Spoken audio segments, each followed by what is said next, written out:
Muy buenas tardes, tengan todos los que nos acompañan a través de este medio de Facebook.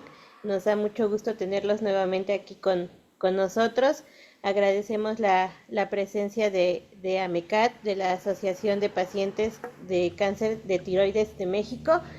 Agradecemos su participación y pues el día de hoy el Colegio Libre de Hidalgo tiene una actividad más con ellos y es un gusto siempre tenerlos aquí con nosotros porque siempre aprendemos cosas nuevas con ellos.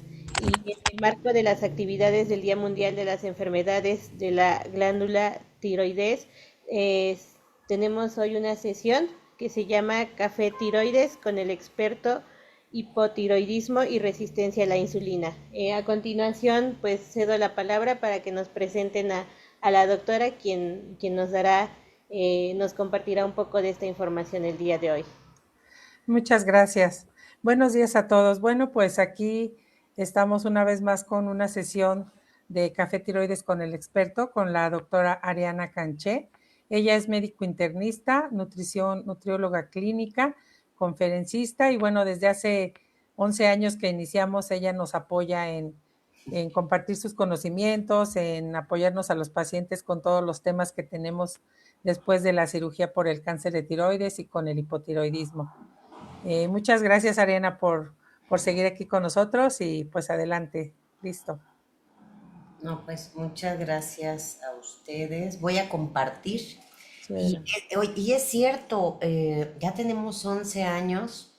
Sí, Ha sido un gusto, hemos evolucionado todos juntos. Y bueno, este tema creo que no es la primera vez que lo compartimos un poquito, aunque ahora tenemos cosas nuevas dentro de la Asociación de Tiroides y Resistencia a la Insulina. Bueno, es importante decir que aunque pareciera que redundamos en que el sobrepeso es margen de muchas de las enfermedades metabólicas que vemos hoy en día, y con la tiroides no sabemos si es el huevo o la gallina, porque el mismo hipotiroidismo provocado ya sea por la tiroidectomía o por un Hashimoto, pues va a generar aumento de peso, y el aumento propio de adiposidad va a generar el riesgo de que empecemos con resistencia a la insulina. Es decir, el sobrepeso genera una cosa que se llama inflamación de bajo grado, aunque a veces hemos llegado a esta conducta en la que decimos, bueno, estamos estigmatizando un cuerpo con mucha adiposidad. La realidad es que el tener exceso de grasa corporal en la perpetuidad va a generar un estado inflamatorio que va a empezar a hacer cambios en mi sistema. Entre ellos, tener más problemas en un paciente con problemas tiroideos, ¿no? Entonces, estas son las últimas estadísticas actualizadas que tenemos. Casi el 80% de los pacientes en México tenemos algún grado de sobrepeso o obesidad, y la prevalencia, o lo que se estima para el 30, que ya estamos a nada, es prácticamente que cada vez vamos a tener más pacientes con índice de masa en sobrepeso, que es de 25 a 30, en obesidad grado 1, que se estima que son entre 15 y 20 kilos arriba, o con más del 35%, que es obesidad grado 2, y que son más de 20 a 30 kilos arriba del peso ideal. Y bueno, aquí lo interesante es que a pesar de todo esto que sabemos, solo existen prácticamente 2 nutriólogos o asesores nutricionales por cada 1000 personas en México. Si tengo alguna emprendedora dentro del público que quiera ser nutrióloga, la invito a que empiece su camino de formación, porque el marco que tenemos es muy amplio. Y pues miren, si vemos esto, pues ustedes saben que tienen más el problema. Solo hay 1300 endocrinos en México, de estos solo una cuarta parte son pediatras. Entonces, entre los internistas, médicos generales y la gente que nos ve todos los días, son las que tratan el problema del paciente con problemas tiroideos. La calidad de vida del paciente, pues prácticamente no solo con obesidad, sino también con hipotiroidismo, es múltiple, ¿no? Vemos un paciente que acude a consulta porque tiene pues este incremento de alimentos, ya sea por gusto, por paliatividad o por estilo de vida o por el mismo problema que está teniendo. A veces vemos pacientes que empiezan con exceso de suplementación, que tampoco es tan buena idea hoy en día. Ahora nos tomamos todo lo que nos da la comadre y tampoco está indicado en cada paciente. Todos los suplementos son modificadores metabólicos, aunque pareciera que no son nada, y también deben ser personalizados. El hecho de no movernos, ¿no? Cada vez la ciencia lo avala más. Comidas frecuentes o no frecuentes, alteraciones del ciclo, alteraciones de la flora. Entonces, cuando yo hablo de resistencia a la insulina, es un tema multifactorial. No es solo igual que la grasa visceral. Hace rato me decía una paciente que es odontóloga, que es más del área de la salud. Me decía, pero pues yo tomo agua, como sano, busco moverme 3 veces a la semana, no como grasas. La grasa visceral es multifactorial, señores. No es solo un alimento el malo, no el pan de dulce me causa la grasa visceral. Son muchos factores en el mismo paciente juntos. Y de entonces de pronto vemos a un paciente que de por sí llega al consultorio deprimido por el diagnóstico, con una discapacidad quizá motriz, porque algo está pasando en ese momento, el estilo de vida, el procedimiento quirúrgico, algo de lo que nadie habla. Yo sé que la mayoría de los pacientes son mujeres, pero también tenemos hombres que no hablan del tema de la cuestión sexual, el apetito sexual y empezar a tener problemas con pareja. El aislamiento social, digo, la ventaja es que ya cada vez hay más grupos de apoyo y este tipo de charlas. Rindo menos en el trabajo, me siento cansada, siento que la levotiroxina no me está haciendo lo propio, me están haciendo dieta de yodo para hacerme mi rastreo, entonces me siento peor, ya subí de peso, ya no me queda mi ropa. Entonces no es solo el tema de me tomo la levo después del seguimiento y que la palabra cáncer sigue ahí, ¿no? Las comorbilidades asociadas al sobrepeso son múltiples, ya las hemos visto en todos los foros y charlas que quizá hayan recibido, nos las advierte todo el mundo, pero cada vez le damos más importancia a esta diapositiva porque prácticamente los que nos dedicamos mucho a ver obesidad y sobrepeso sabemos que si no resolvemos parte de la resistencia va a ser el factor que hace que el paciente no baje de peso y por ende estos problemas se perpetúen. Doctora, pero yo tengo ahora el síndrome de ovario metabólico poliglandular, que le acaban de cambiar el nombre al ovario poliquístico. Sí, pero el problema es la resistencia a la insulina. Oye, tengo reflujo gastroesofágico. Sí, pero tienes mucha grasa visceral con resistencia a la insulina y eso está alterando. Todo está ligado. Y ahora, fíjense bien, en la última actualización incluso de esta cosa del síndrome, que se le cambió el nombre porque es una cosa integral, pues también nos dicen en este caso que hay mucha asociación de problemas tiroideos con la misma alteración metabólica que antes creíamos que solo eran los ovarios, ¿no? Todo es un conjunto que está junto con pegado.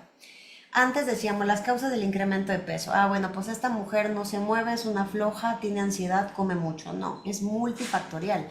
Es genético, hay fenotipos para ser paciente que tiene sobrepeso, la programación fetal, es decir, el estado durante el embarazo, todo el ambiente obesogénico, nuestro entorno, la polución, contaminación que tenemos todos los días, cuestiones hormonales. En este caso, por ejemplo, soy paciente que toma levotiroxina, pero yo sigo sintiéndome con hipotiroidismo, tengo resistencia a las hormonas tiroideas que me administran todos los días, estoy con dosis de 250 microgramos de levotiroxina y me sigo sintiendo terriblemente cansada, ¿no? Virus, el COVID nos vino a alterar esto más.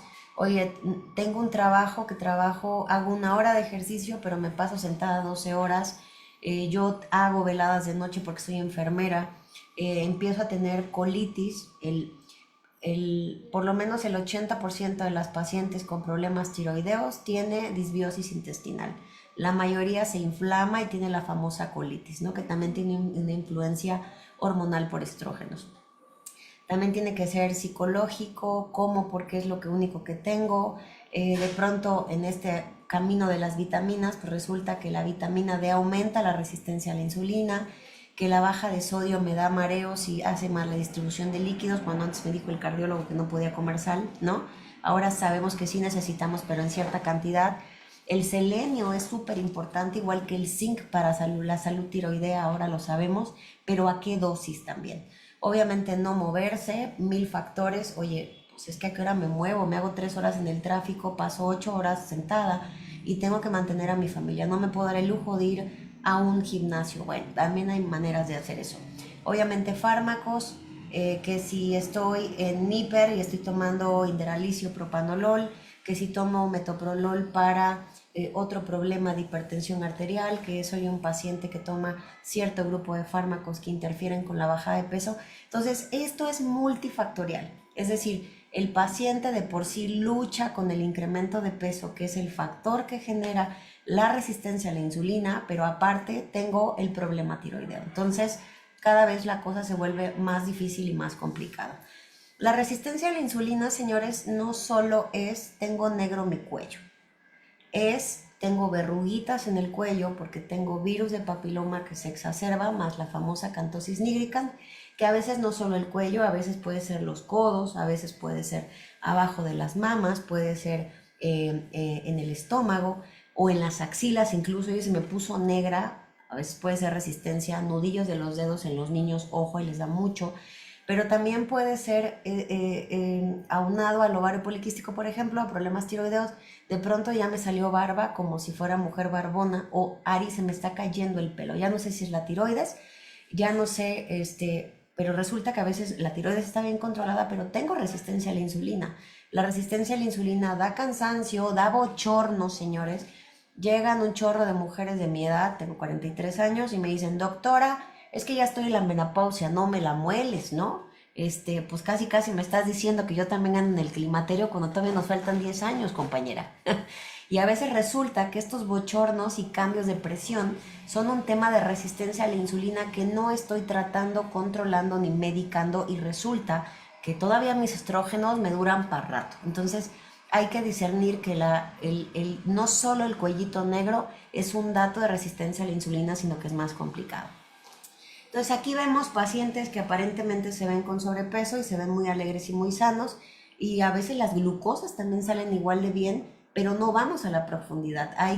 Ya vimos que la sintomatología es múltiple y la resistencia tiene diferentes formas de manifestarse. Ari, me siento cansada. Ari, no rindo. Ari, mi levo está súper bien. Y resulta que pues, el endocrino me los manda para que yo los baje de peso porque la tiroides está bien, pero el problema es la resistencia y no su caso de problemas con la función tiroidea. Entonces, en el 2017, después de muchos años, se les ocurrió que por fin era un problema de salud, y los criterios del diagnóstico para obesidad cambiaron el año pasado. ¿Por qué quise centrarme mucho en sobrepeso? Porque la resistencia a la insulina mejora si el paciente baja de peso. Pero, Ari, yo trago lechugas, hago 3 horas de ejercicio, tomo pura agua simple, dejé el pan de mi vida y hasta fui infeliz. Y sigo no pudiendo bajar de peso. Ok. Si tu resistencia a la insulina, que ahora ya tenemos más formas de medirla, ¿no? Si no es Chan, es Juana, tal o cual estudio. Si yo tengo una resistencia a la insulina en un grado y no la trato, aunque tú comas lechuga, yo te encierre y te ponga a correr la pirámide de Egipto, tu insulina no va a dejar que el sistema trabaje bien. Ventajas hoy en día, ya tenemos otras cosas, ¿no? Otros fármacos que podemos utilizar. Ari, los GLP-1, es que me dijo la comadre que los Ozempic da cáncer de tiroides. Ahorita vamos a ir para allá y vamos con preguntas, ¿no? Porque todas van a querer saber. Los GLP-1 son, les digo yo, el medicamento rejuvenecedor metabólico. Solamente no puse esa diapositiva malamente, pero se las voy a pasar con Claudia. Solamente ciertos tipos de cánceres de tiroides y ciertas condiciones como alteraciones endocrinológicas múltiples no son buenos candidatos por predisposición, pero el 95% de los pacientes con problemas tiroideos, aunque hayan tenido un cáncer folicular o papilar, que son la mayoría de los pacientes que tenemos, son candidatos a un GLP-1 y bien controlados. Entonces, para que no les dé miedo, tampoco se van a quedar ciegos. La neuropatía preexistente en los pacientes con diabetes que mejoraron su glucosa después de normalizarlas con el GLP-1, tenían daño preexistente macular. Uno cambiaba la osmolaridad, cambia la presión del ojo y hacían como lesión y cambios en las dioptrías. Pero ojo, no es el medicamento el que causa la degeneración de los ojitos, ¿ok? No las va a dejar ciegas, no pasa absolutamente nada. Hay que individualizar, ojo, también tratamientos, qué medicamentos, pero pues ya tenemos ese recurso que sí, señoras, si lo querían preguntar, los podemos utilizar y hay que dosificarlo de manera correcta. Entonces, estos son los criterios para el diagnóstico de sobrepeso. A mí me da mucha risa porque antes decíamos, bueno, arriba del 25 de índice de masa corporal ya sabíamos que eran pacientes con sobrepeso y aquí me dicen, oye, ¿sabes qué? No, pues resulta que no, este no es obeso. Tiene sobrepeso, pero no es obeso. Sobrepeso, pero ya tiene un poco más de grasa, ok, es obesidad preclínica. ¿Cómo?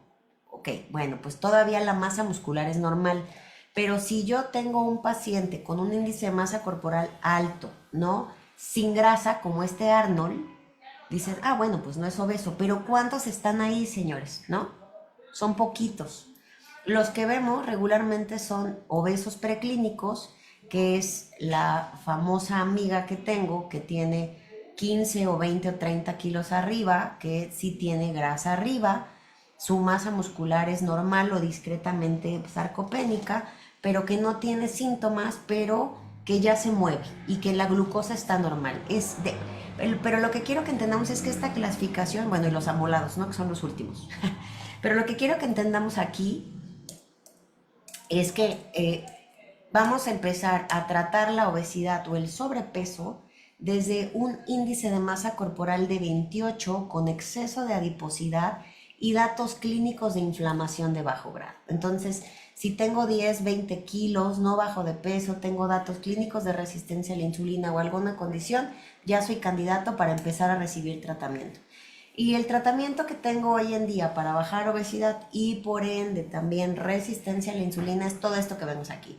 Que si la dieta, que si el ejercicio, que si voy al psicólogo para que me reprograme, que si me dan las gotas, que si voy al psiquiatra, el coaching, la hipnosis, fármacos. Ojo, la metformina nunca fue dada para bajar de peso.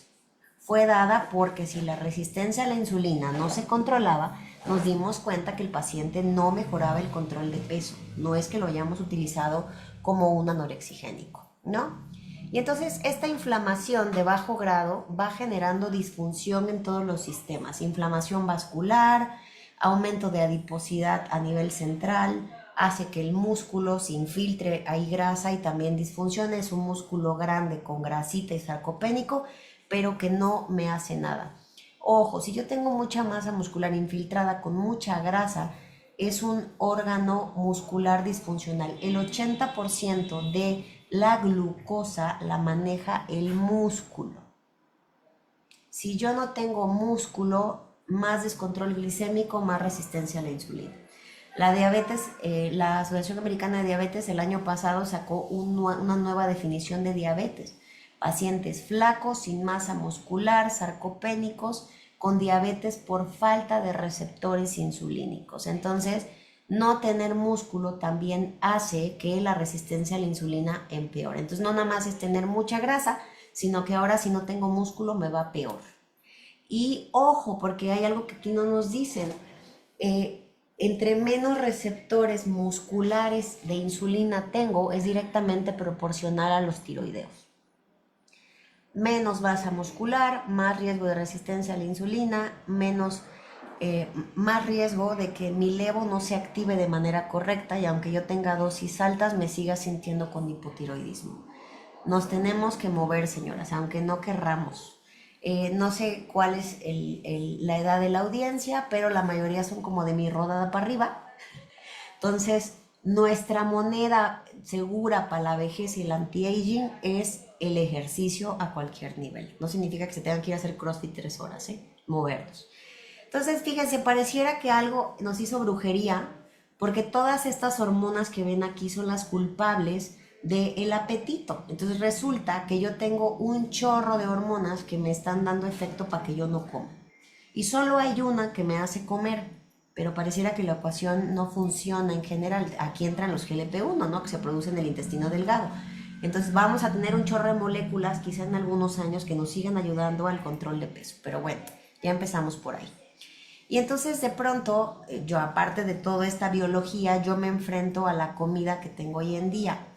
Mi mamá me puso un excelente pescado con brócoli, que para las pacientes con problemas tiroideos saben que no deben de comer tanto brócoli a la semana, por un aditamento del brócoli pigmento que hace que se interfiera con la fijación de la levotiroxina. Bueno, pero me puso 2 pedazos de pizza que quedaron de antier del fin de semana, ¿no? Es decir, aquí no se puede echar a perder nada, señor. Y si fuera poco, en la noche probablemente me inviten unos taquitos, entonces la cosa se pone color de hormiga. Entonces tengo diferentes tipos de hambre. Quise hablar de esto porque hay que saber que no todo es fuerza de voluntad, es lo que trato de decirles.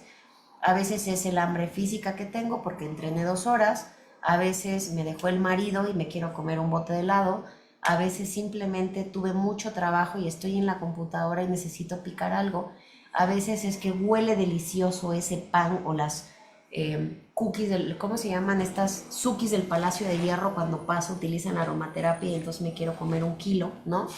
El hambre social, pues fui a la reunión de las de AMECAT y entonces dieron estas conchas deliciosas en el centro de la mesa y pues me echo 4, pues porque cómo se van a quedar ahí, ¿no? El hambre hedónica, pues me gustan las papitas, o el hambre celular o nutricional. Si yo tengo deficiencias de micronutrientes, voy a tener más hambre. Ejemplo, a las que les gusta comer mucho chocolate les está faltando magnesio en sus vidas, ¿no? Nada más para que vean la importancia de algunos minerales en la dieta. Y bueno, el factor más importante, volvemos a lo mismo de la masa muscular, ya lo toco en casi todos los foros, es que dentro de mi alimentación como paciente con problemas tiroideos, aunque yo no tenga hambre, aunque me sienta mal, aunque no tenga dientes, debo de buscar la manera de comer proteína en mis 3 comidas principales. Esto es lo que quiero que se lleven de entendimiento. Las proteínas que viene de todo lo que antes tenía ojos, cola y se movía, significa los receptores para mi hormona tiroidea que me voy a echar, significa mis hormonas propias y significa mi insulina y significa mi masa muscular. Si yo no me muevo, tengo problemas tiroideos, me siento cansada, ya llegó el climaterio y aparte lo único que como es café con pan y arroz con frijoles, señores, nos está faltando masa muscular, cada vez va peor. Las proteínas, que es todo esto, omitan el pan ahí, es un panqueto para que no crean que también la doctora me dijo que me echara 3 panes todos los días, ¿no? Y al rato me echan a mí la culpa de las cosas. Hacemos diferentes mezclas con las proteínas que comemos en aminoácidos y entonces sirven para todo esto. Oye, es que me voy a tomar el colágeno hidrolizado porque me dijeron que el pelo y la piel se me va a ver maravillosa si yo como suficiente proteína y el colágeno. Oye, las histonas tienen que ver con desarrollo. Histonas es igual a desarrollo celular. Ejemplo, el embarazo. Enzimas, lisocimas, productos degradadores de péptidos intestinales. La pepsina, digestión.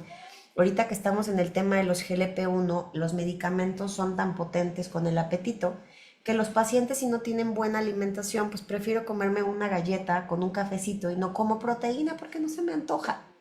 Y la doctora me hizo énfasis, pero a mí me vale sombrilla y no me los como. ¿Qué ocurre? Más pérdida de masa, menos pérdida ponderal de grasa en general, más poca o difícil recuperación muscular. Entonces, proteína en todos los esquemas de enfermedades, alimentación y prototipos de lo que ustedes quieran. Tengo que tratar de cubrir proteínas en mis 3 comidas. Doctora, me comí un huevo en la mañana, una piernita de pollo y media taza de leche. Enough, no es suficiente. Necesitamos comer más, ¿ok? Tiene que ver obviamente con el músculo, con la inmunidad. Doctora, yo me tomo mis suplementos, me tomo mi zinc, mi selenio, mi muemblen que me dejó el nutriólogo, estoy con mi dosis de levo, me hago mis chequeos, pero me enfermo cada 2 meses. Sí, comadre, pero el gramo de vitamina C no va a servir nada si tú no comes proteína para tus anticuerpos. La ingeniería del cuerpo son las proteínas, por eso cada vez se pusieron más de moda diferentes proteínas que venden en el ámbito comercial. Si nos funciona y no podemos comer proteína, que lo mejor es siempre comer comida, pues por lo menos me echo un shaker, pero no me voy como el borras. Acuérdense, proteína es igual a salud a todos los niveles, ¿no? Y por supuesto, pues la insulina. Menos proteína, menos músculo, más resistencia, menos bajo de peso, peor me siento. Las grasas son importantes, tienen que ver más con regeneración. Acuérdense, las que se ponen duras en estado frío, como la mantequilla, no son tan buena idea. Es mejor como las líquidas, como el aceitito. necesitamos una cantidad todos los días. Si tuviera que dejarles una enseñanza, con que se echen un aguacate todos los días ya cubrimos las necesidades básicas de lo mínimo de grasas de origen vegetal o buenas, ¿ok? Porque pues el tema es que la grasa de los triglicéridos no es solo grasa, ¿no? Es poco colesterol, pero más bien los triglicéridos son azúcar. Y bueno, los hidratos de carbono, no me voy a ir muy rápido aquí, muy lento, perdón, carbohidratos simples, no se quebraron la glucosa, pero si se dan cuenta es el mismo hexagonito. Así me coma el cereal, la barra, el arroz, el plátano, que si fue camote traído de Egipto y me lo hirvieron porque es bueno y es orgánico. Al fin y al cabo, si te sigues echando 300 gramos de camote, que significarían 6 tortillas al día, seguimos teniendo aumento de carbohidratos en mi dieta. Hay que calcularlo. Entonces, ya he dado esta presentación en algún momento para hacerla un poquitito más dinámica. Básicamente, ¿qué es lo que ocurre? La insulina es su amiga. La produce el páncreas, pulula en su sangre 24/7, siempre hay un nivel, es como un policentinela viendo a ver quién entra y quién sale. En cuanto yo hago una ingesta de algún alimento alto en carbohidratos, dependiendo de la densidad y de la velocidad de entrada, voy a hablarle al páncreas y le voy a decir, échame otras 8 unidades para bajar esta glucosa y acomodarlo en algún lado. Es como si yo tuviera invitados en mi casa, ¿no? A una fiesta. Entonces aquí lo que vamos a hacer es que la glucosa sin la insulina, aquí por ejemplo el azulito es la insulina.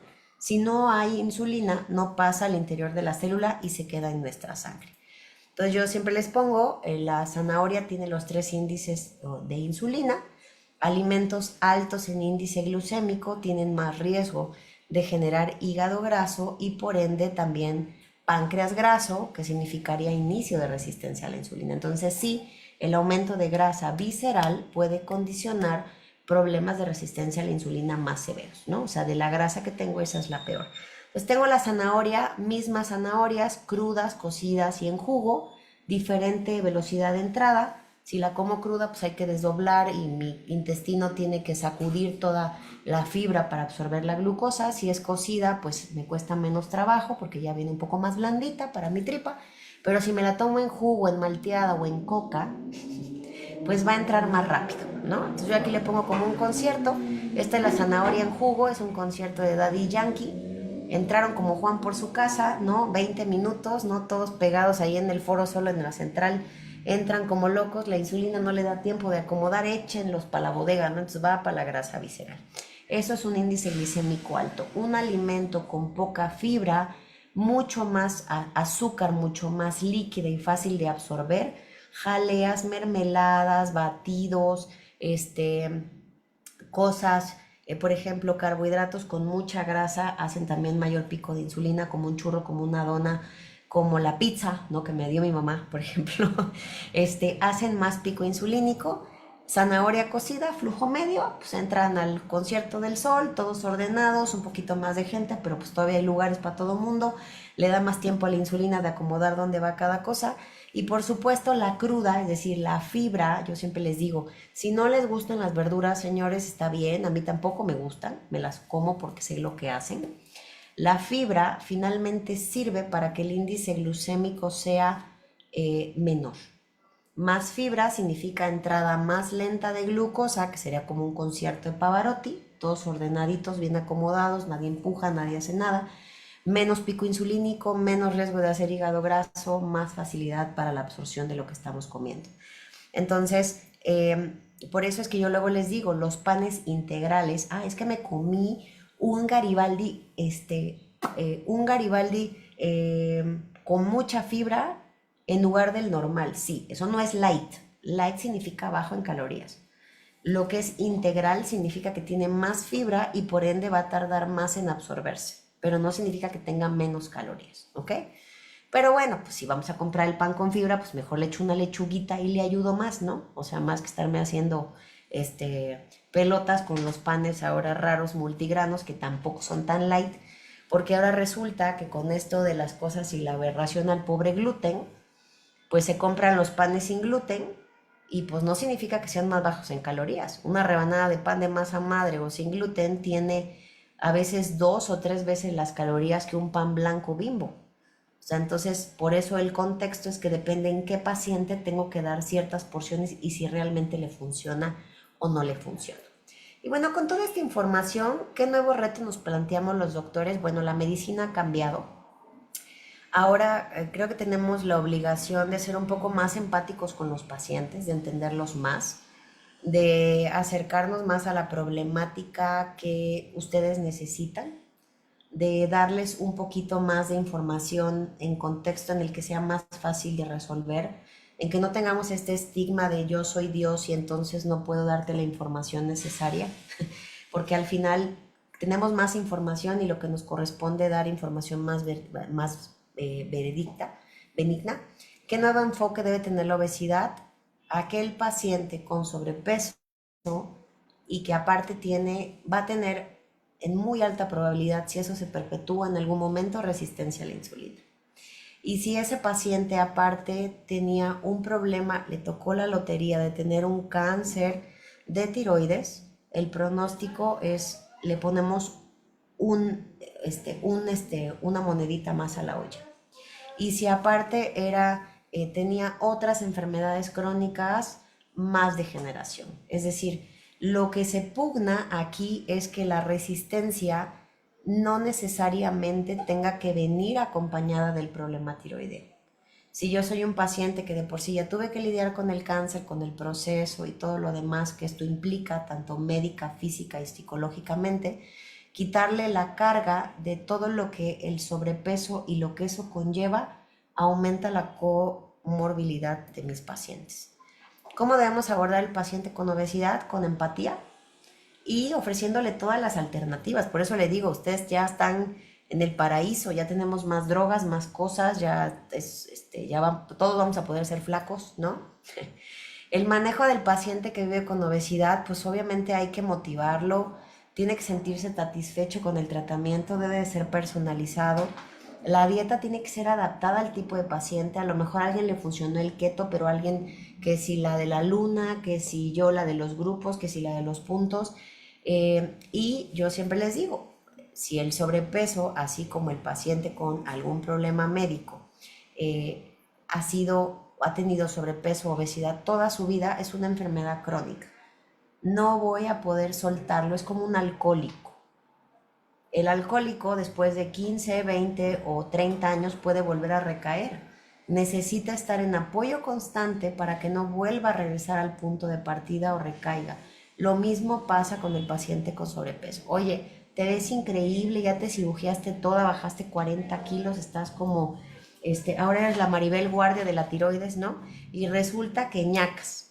Se divorcia, algo por el estilo, y volvemos a los 15, 20 kilos, ¿no? Nunca bajar la guardia. Y si tuvimos algún problema como temas tiroideos o de otro tipo de enfermedades concomitantes, pues cuidarnos todavía más, ¿no? No por un tema estético, sino por un tema, yo creo que funcional, ¿no?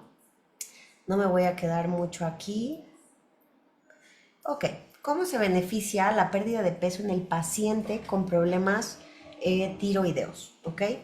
La primera, las hormonas tiroideas son importantes, ya saben, para el gasto de la energía, esto ya ustedes lo saben, pero el tejido adiposo se convierte en un órgano productor de señalizadores. Entre más grasa tengo es como la mancha voraz. Tengo más adiposidad, genera más mediadores para no perder esa grasa. Hay muchos pacientes que me dicen, oiga doctora, es que mi tope son 85 kilos, ya no bajo más de eso. Todas las dietas que he hecho en mi vida, ese es mi tope y ya no puedo bajar absolutamente nada, ¿no? Hay que ver todos los manejos en los que podemos romper esa barrera para que haya una nueva adaptabilidad al sistema. Hay que recordar que todas las hormonas, si estamos en el climaterio, no está divorciada de la disfunción tiroidea ni tampoco de la insulina. Todos son órganos endocrinos, páncreas, tiroides, ovarios que van a funcionar juntos y porque sí. El hipotiroidismo subclínico, o en este caso el hipotiroidismo en sí, se asocia más a trastornos cardíacos e incremento del endurecimiento de las arterias, ¿no? Si yo empecé, ustedes lo saben mejor que yo soy un problema con hipotiroidismo, empiezo a tener problemas con mi colesterol. porque la función de las grasas cada vez va empeorando y si tengo un hipo no tratado el colesterol sale más arriba. Pero luego cuando llega este pico en que las hormonas o los estrógenos bajan y la LH que está en el cerebro llega y le dice al ovario, oye, prepárame un ovulito porque va a haber fiesta en la matriz, ¿no? Pónmelo guapo, ahorita vengo por él. Pero resulta que ya no hay estrógenos que preparen el óvulo. Entonces dice, bueno, pues entonces voy a las suprarrenales, que son las del estrés, y entonces voy a ir a hacer mi relajo allá. Como no hay óvulos, pues produzco más colesterol, hago más picos en el sistema circulatorio, y entonces dan estos mugres bochornos nocturnos con falta de energía, adiposidad central y aumento de colesterol. Entonces, hay que recordar que si yo empiezo con problemas de colesterol y tengo también una mala dieta, hígado graso y disfunción del metabolismo de las grasas, esto cada vez se va a poner color de hormiga, es como echarle piedritas a la bolsita. Nuestra secreción de TSH, pues saben que es fluctuante, por eso las investigaciones siguen pugnando que si me lo tomo, sigo tomando en ayunas, que si ya no importa. Hay pacientes que yo se los doy en la noche, oigan, ¿no? Aunque el endocrino me ahorque, pero les funciona súper bien. Algo pasa en su ritmo circadiano, que hay pacientes que tengo que con subclínico, que lo toman a dosis chiquitas de noche y funcionan mejor durante el día. Por eso les decía, hay que individualizar el tratamiento en todos los pacientes. Pero las hormonas fluctúan y varían dependiendo de múltiples factores, aunque tengamos un ciclo hormonal normal. Los efectos de la hormona a nivel del sistema nervioso central impactan en la leptina. Y si se acuerdan, en todas las hormonas que tenían que ver con el hambre y la saciedad, se ha visto que los pacientes con mayor tejido disfuncional graso, tenemos menos expresión de receptores para la TSH. Es decir, si yo subo de peso, el receptor de la TSH que viene de mi sistema nervioso central busca dónde enchufarse, pero nomás no agarra el enchufe, ¿no? Tengo más grasa, la TSH busca hacer su chamba, pero resulta que hay una resistencia igual que como pasa en la resistencia a la insulina.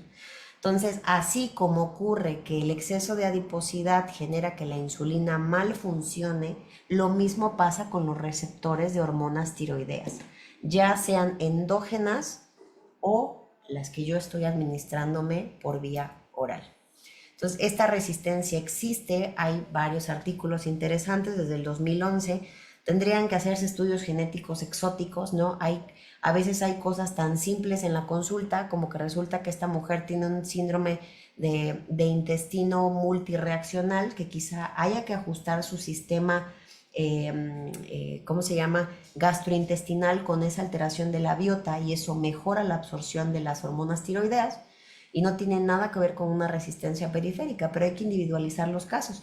Por eso, aunque hacemos estas charlas y cada vez tenemos más controversia, hay pacientes que responden muy bien a la triyodo con levo, ¿no? Aunque los endocrinos sigan diciendo que solo necesitan levotiroxina.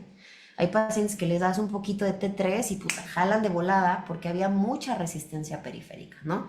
Le das la hormona un poco peladita en la boca y su sistema se siente completamente diferente.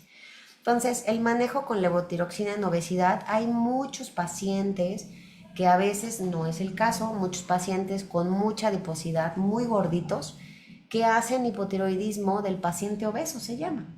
Es como, se va a escuchar muy mal, pero es como traer una Suburban con un motor chino de las motos de Tepito, ¿no? Un motito ahí con el motorcito, y yo tengo un vehículo súper gigante. Entonces el paciente baja de peso y su TSH y sus hormonas mejoran, ¿no? Pero ¿qué pasa si yo soy un paciente que me agarró gordito con el cáncer tiroideo y entonces ahora tengo sobrepeso y me están dando el reemplazo de la hormona por fuera?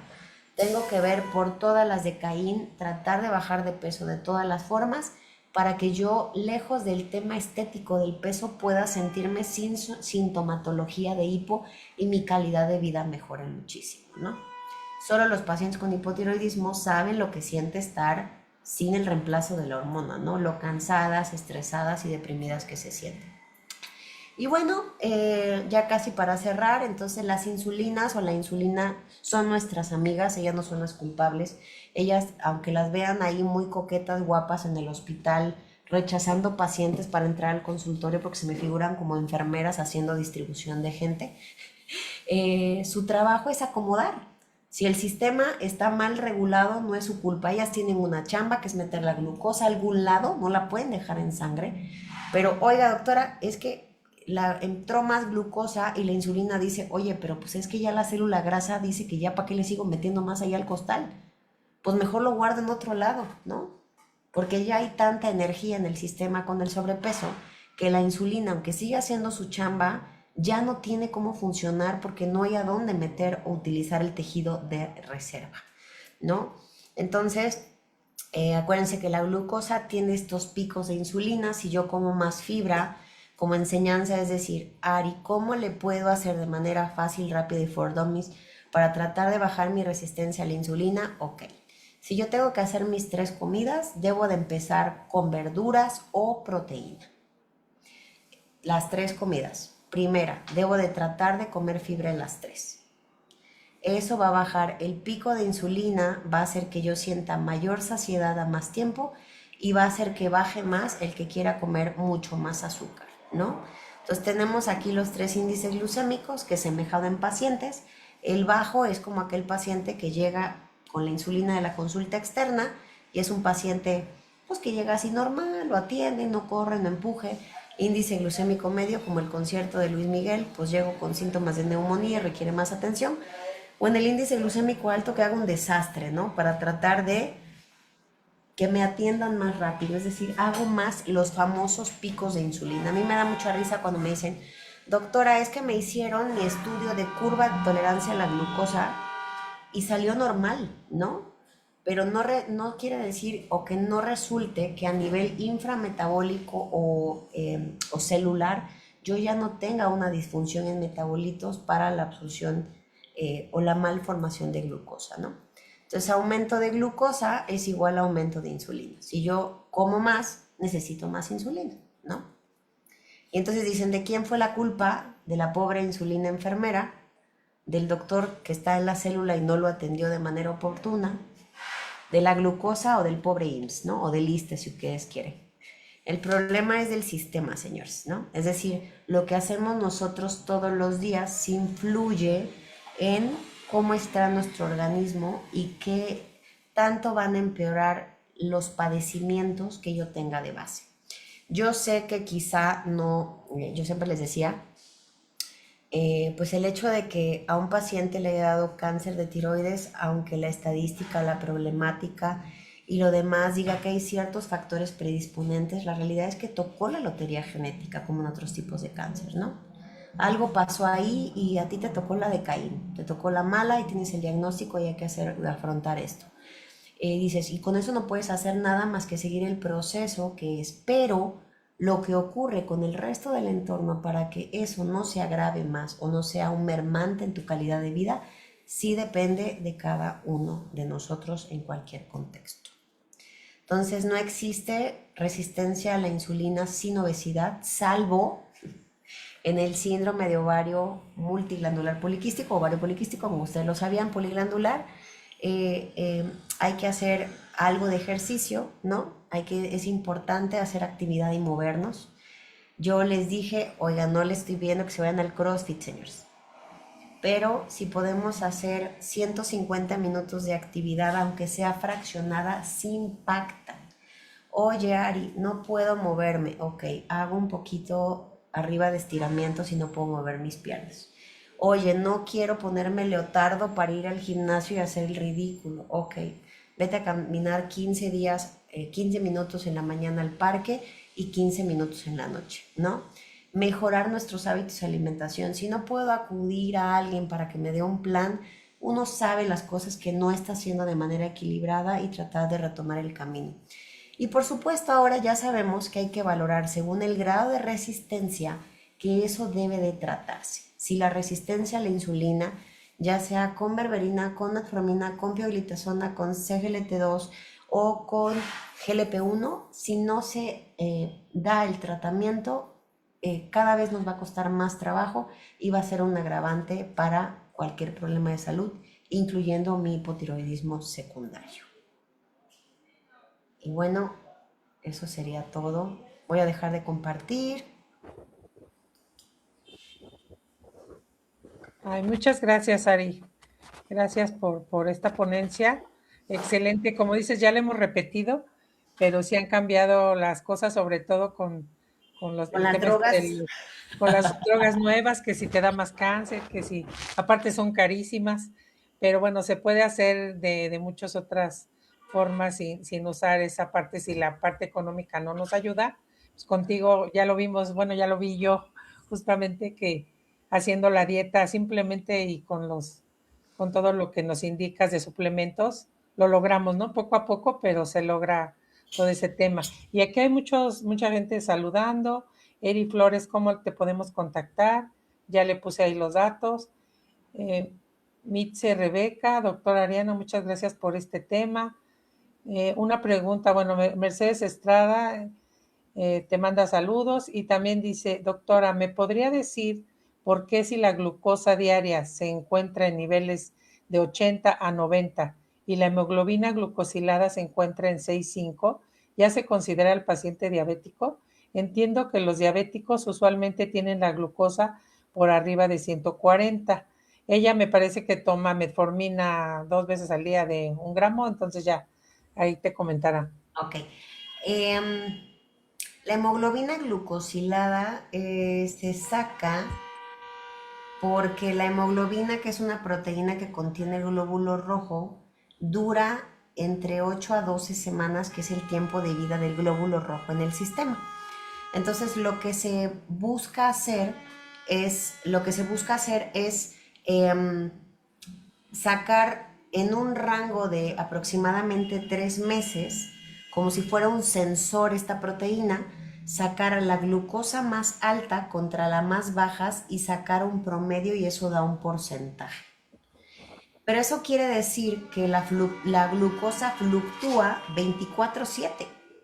Si me comí un pastel, si hice ayuno, si a lo mejor comí a las 2 de la tarde una taza de arroz, 3 tortillas, el postre y se me trepó a 240, ¿no? Entonces, una glucosa en ayuno no determina completamente qué pasa en 24 horas y menos en 3 meses. Por eso la glucosilada entró como marcador para diagnóstico de diabetes, porque se estima que aproximadamente por lo menos el 30 o el 40% del paciente está en rangos sobrevalorados de la glucosa que normalmente debería de tener. Entonces, aunque amanezcamos en 80-90, ¿qué puede pasar? Pues mi insulina aún trabaja bien, cené ligero, pasé muchas horas sin comer y no estoy haciendo picos insulínicos porque acabo justo de despertar. Entonces puede amanecer normal y aún así, si yo ya tengo arriba de 6,5, tener diagnóstico de diabetes. Ahora, cuando a mí me dicen, oye, tienes diabetes, estás en 6,5, ¿qué debo de hacer? Pues la verdad es que deprimirse ya no sirve de nada. Es decir, a ver, acabo de debutar ahorita. Me acaban de decir, a modo de broma, así de, me acaban de decir que la morra que trabaja con mi marido anda con él. ¿No? Ya no importa lo que ocurrió, ya no importa lo que hice, se trata lo que voy a hacer en este momento. Es decir, bueno, ya estoy en el punto, acabo de debutar, ¿qué puedo hacer para mejorar eso? Y pues la respuesta es pareciera muy fácil, pero a veces muy compleja, ¿no? Es decir, Ari, ¿puede haber regresión de la diabetes? La respuesta es sí. Si yo soy un paciente que empezó con hiperinsulinemia, acabo de debutar y apenas me lo diagnosticaron, híjole, yo te podría decir que si lo hiciéramos en un estimado fácil, todavía tengo un 70% de capacidad pancreática que está buenísima para seguir haciendo lucha y batalla durante los 20, 30, 40 o 50 años que me queden. Entonces, no tirar todo por la borda, pero sí es diagnóstico de diabetes aunque amanezca normal. Ok, muchas gracias. Bueno, aquí hay más saludos, ya no hay más preguntas. Dice Miriam García, buenas tardes, gracias doctora por estas herramientas. Mercedes Ávila Fonseca, gracias por bendiciones. Marta Rodríguez, buenas tardes doctora, qué tema tan interesante e importante para nosotras que ya no tenemos tiroides. Gracias por esta buena charla. María Eugenia Gómez Lira, buenas tardes doctora. Estrellita Ordóñez, saludos a la doctora Canché. Creo que ya no hay más preguntas, sino pues te las mandamos por ahí. Y bueno, estamos aquí con tu reconocimiento, te lo vamos a mandar o a ver si prometo llevártelo, a ver si te puedo ir a ver por ahí. Y bueno, pues muchísimas gracias aprendimos mucho. Esta ponencia la vamos a subir también a YouTube y se queda ahí en Facebook. Creo que ya nada más un mes y no las bajan, pero un mes todavía se puede aprovechar bastante y si no la pueden ver en nuestro canal de YouTube. Muchísimas gracias también al Colegio Libre de Hidalgo por apoyarnos en esta transmisión y bueno, pues nos vemos en la próxima. Muchas gracias, Ari. Gracias a todos y que Muchas tengan buena gracias a tarde. todos. Hasta luego. Hasta luego. Gracias, que tengan buena tarde. Muchas gracias. Listo.